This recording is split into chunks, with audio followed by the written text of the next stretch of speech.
সবার নজর পুরুলিয়া বিধানসভার দিকে। হ্যাঁ, পুরুলিয়া বিধানসভা আসনে কে হবে প্রার্থী, এটাই কিন্তু বড় চর্চা। পুরুলিয়া বিধানসভা আসনে তৃণমূল কংগ্রেসের কারা কারা সম্ভাব্য প্রার্থী, কাদের নাম উঠে আসছে, সেই বিষয়ে আজকে তুলে ধরবো বিস্তারিত আপনাদের কাছে। পুরুলিয়া বিধানসভা আসনের জন্য সবথেকে চর্চিত নাম তৃণমূল কংগ্রেসের পক্ষ থেকে যে নামটি উঠে আসছে, দিব্যজ্যোতি প্রসাদ সিংহদেও। পুরুলিয়ার একজন স্বনামধন্য প্রাক্তন বিধায়ক কেপি সিংদেওয়ের সুযোগ্য পুত্র। কেপি সিংদেও পুরুলিয়ার বিধায়ক ছিলেন, পাশাপাশি পুরুলিয়া পৌরসভার চেয়ারম্যান ছিলেন। তার সুযোগ্য পুত্র দিব্যজ্যোতি প্রসাদ সিংহদেওয়ের নাম উঠে আসছে পুরুলিয়া বিধানসভার জন্য প্রার্থী তালিকার শীর্ষে। সব থেকে বেশি আলোচনায় রয়েছে এই নামটি।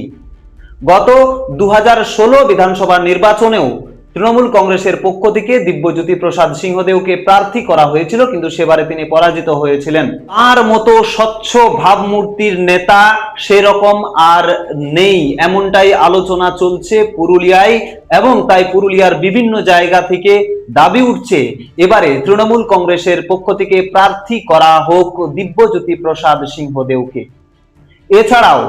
এছাড়াও আলোচনার শীর্ষে আরো একটি নাম রয়েছে। গত বিধানসভা নির্বাচনে তিনি পুরুলিয়া বিধানসভা আসন থেকে প্রতিদ্বন্দ্বিতা করেছিলেন সুজয় বন্দ্যোপাধ্যায়।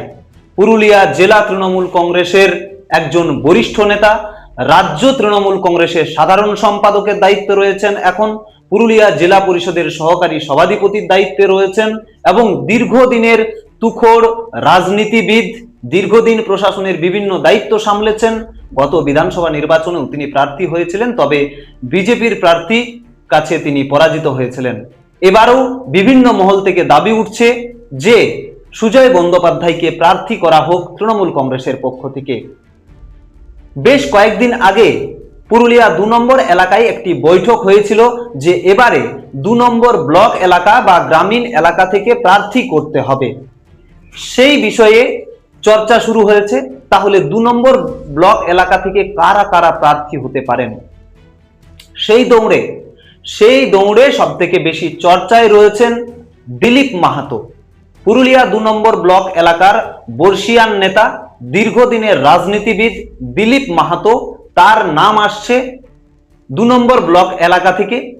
বিভিন্ন এলাকায় 2 নম্বর ব্লকের বিভিন্ন এলাকায় আমাদের প্রতিনিধিরা খোঁজ খবর নিয়েছেন, এবং সেখান থেকে উঠে আসছে এই নামটি যে এবারে দিলীপ মাহাতোকে প্রার্থী করা হোক পুরুলিয়া বিধানসভা আসনে।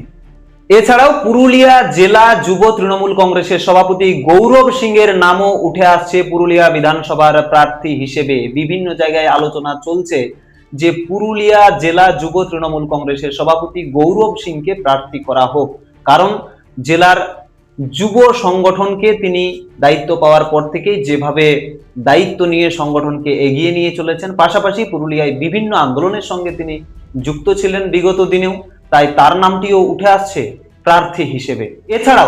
এছাড়াও আরো বেশ কিছু নাম উঠে আসছে পুরুলিয়া 2 নম্বর ব্লক থেকে।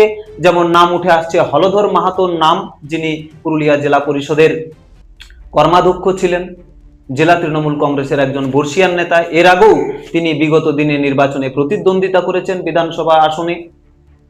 এরকম একজন নেতার নাম উঠে আসছে। পাশাপাশি আরো বেশ কিছু নাম উঠে আসছে, বিভিন্ন জায়গায় আলোচনা চলছে।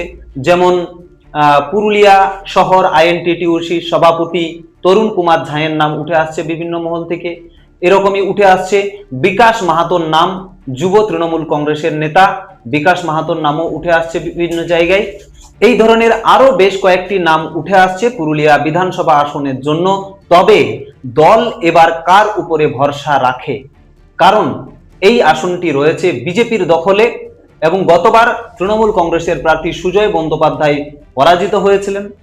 তাই এবারে বিভিন্ন মহল থেকে এটাও দাবি উঠছে যে নতুন কোনো মুখকে প্রার্থী করা হোক বা স্বচ্ছ ভাবমূর্তির কোনো মুখকে প্রার্থী করা হোক। এখানে কিন্তু এই প্রশ্নটাও উঠছে বিভিন্ন জায়গাতে যে এবার নন পলিটিক্যাল অরাজনৈতিক ব্যক্তিত্বকেও প্রার্থী করা হতে পারে। যেমন কোনো ডাক্তার, পুরুলিয়ার কোনো স্বনামধন্য ডাক্তারের নাম উঠে আসছে, আবার কোনো সামাজিক আন্দোলনের, পুরুলিয়ার কোনো সামাজিক আন্দোলনের নেতারও নাম উঠে আসছে সেই তালিকায়। দেখতে থাকুন রূপসী বাংলা মিডিয়া। আপনারা দেখছেন রূপসী বাংলা মিডিয়া। এখন একটা ছোট্ট বিরতি, ফিরে আসছি বিরতির পর। পুরুলিয়ায় পাত্রপাত্রী যোগাযোগের একমাত্র বিশ্বস্ত প্রতিষ্ঠান বিবাহ পরিচয়। আপনার মনের মতো জীবনসঙ্গী খুঁজতে পাশে রয়েছে বিবাহ পরিচয়। তাই আর দেরি না করে আজই যোগাযোগ করুন বিবাহ পরিচয়। Municipality commercial complex, second floor, Chaibasa road, opposite PWD office, Purulia. Mobile নম্বর 9232440272। ফিরে এলাম বিরতির পর। আপনারা দেখছেন রূপসী বাংলা মিডিয়া।